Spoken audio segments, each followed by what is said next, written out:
সিইসির সঙ্গে বৈঠক শেষে যে বার্তা দিলেন মার্কিন ভারপ্রাপ্ত রাষ্ট্রদূত। কোনো নির্দিষ্ট দল বা রাজনীতিবিদের পক্ষে যুক্তরাষ্ট্র অবস্থান নেবে না বলে জানিয়েছেন ঢাকায় নিযুক্ত দেশটির ভারপ্রাপ্ত রাষ্ট্রদূত ট্রেসি অ্যান জ্যাকবসন। যুক্তরাষ্ট্র বাংলাদেশে অবাধ ও সুষ্ঠু নির্বাচন দেখতে চায় বলে জানিয়েছেন ট্রেসি অ্যান জ্যাকবসন। ফাইল ছবি। যুক্তরাষ্ট্র বাংলাদেশে অবাধ ও সুষ্ঠু নির্বাচন দেখতে চায় বলে জানিয়েছেন ট্রেসি অ্যান জ্যাকবসন।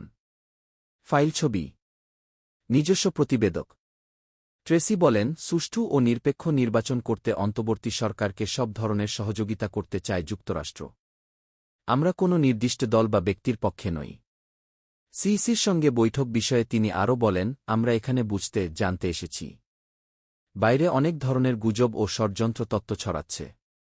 তবে আমরা স্পষ্ট করে বলতে চাই মুহাম্মদ ইউনূসের নেতৃত্বে অন্তর্বর্তী সরকারের প্রতি পূর্ণ সমর্থন আছে। একটি অবাধ ও সুষ্ঠু নির্বাচনের প্রস্তুতি নিচ্ছে ইসি।